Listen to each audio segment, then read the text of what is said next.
So Francis Ngannou versus Renan Ferreira is taking place this Saturday in PFL. Everyone knows Francis Ngannou, but not everyone knows Renan Ferreira. You may have seen this promo where they're both giants and they both shout at each other.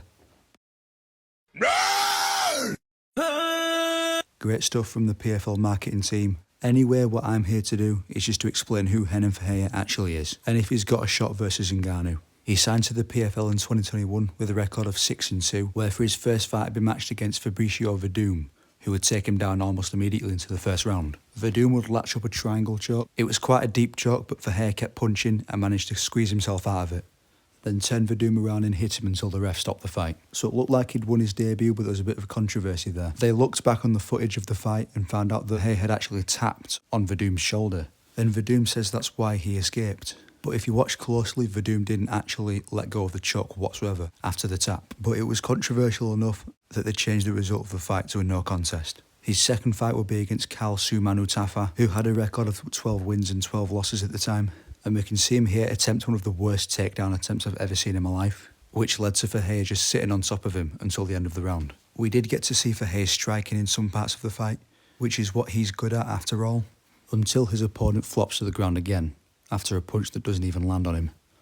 So Ferreira once again sits on him until the end of the round. In the third round, his opponent would actually go for a takedown and surprisingly picked up Ferreira and slammed him and then kept him there for the rest of the round. So that was a bad sign of things to come in the future if he's getting taken down like that by an opponent who's 12-12. In his third fight, we'd really get to see his striking because he'd knock out Stuart Austin with a big right hand 30 seconds into the first round.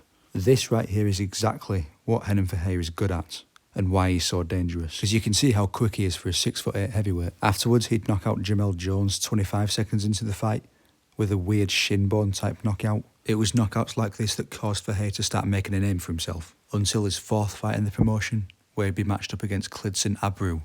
Immediately we start seeing flaws in Ferreira's game. Not only was he getting held down as expected, but he was also getting clips in the striking at the same time, which was a worrying sign for him, because that's what he's supposed to be good at.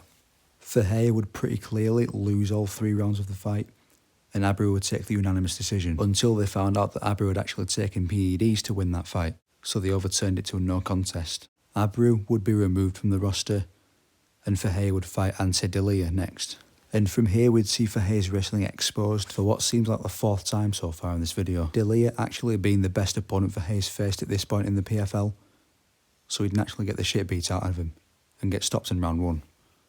Ferreira would then be back in action in his next fight versus Rizvan Kuniev. This one basically played out the same as the one with Klidson Abreu.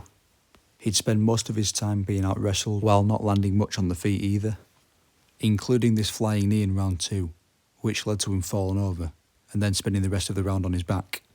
In round 3, he'd actually start to land some of his own punches, but after being worn out by the wrestling, it seems that he didn't even have enough power on those punches to do anything to Kuniev. So Kuniev would go on to win the decision, but once again for the second time we'd find out that Ferreira's opponent had taken PEDs to win the fight. So the fight was overturned to a no contest, but regardless, Ferreira really did need a win at this point, and he got exactly that by knocking out Matthias Scheffel in the first 50 seconds of the fight, and that would begin Ferreira's win streak. Which brings us to his second fight, where he'd be matched up against Maurice Green. This was the first time we'd really see his striking uninterrupted without wrestling getting in the way. Ferreira would put his leg kicks, his body kicks and his boxing on display on his way to a late first round finish. But if we're being honest, this is the first time that Ferreira's actually looks good in a fight that's lasted more than 50 seconds. And it's against the UFC rejects in Maurice Green, which goes to show how low PFL's talent pool is. His next fight though would be against Denis Goltsov, who's actually pretty good, and people are expecting him to beat Ferreira. The first round went as expected, with Goltsov ending up in full mount at the end of the round. But at the start of round 2, Ferreira would catch Goltsov with a counter right hand, which would set up the finish and then set up the biggest fight of Ferreira's career, where he would headline the PFL versus Bellator event against Ryan Bader. It was a close fight on paper, but Ferreira would knock him out in round 1 in the first 30 seconds, showing that his hands are dangerous against anyone. And that brings us to the present day, with Ferreira about to take an even bigger and even harder fight against Francis Ngannou. To actually break down Ferreira's skill set, he's clearly very athletic, very big, very powerful, and he looks like an elite level fighter whenever he fights someone who's slow and doesn't take him down. But I've noticed that he doesn't really respond well to pressure. Not only is his wrestling defence bad, his physical striking defence is bad too, because he doesn't really move his head and he doesn't put his hands up.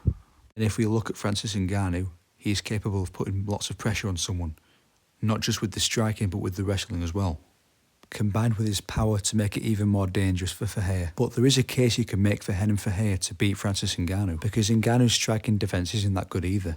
It might seem silly to use the boxing fights as an example, but we can see the 1-2 and the counter right hand always being used on Ngannou and almost always landing clean, especially in the case of Joshua, who actually had the power, unlike Fury, to make him pay for it. And we can make a comparison between those punches and the ones that we see Ferreira land on people, being the 1-2 and the counter right cross. Another case you can make is that not only has Ngannou not fought in MMA since 2022 in January, since then he's also had major knee surgery, has been fully focused on boxing since then. He's now 38 years old, and who knows how much the Joshua knockout has affected his chin. So, should Francis Ngannou beat Renan Ferreira? Yes, he should, especially with the wrestling, but if he comes unprepared or overconfident, it could potentially end really badly for Ngannou. Goodbye.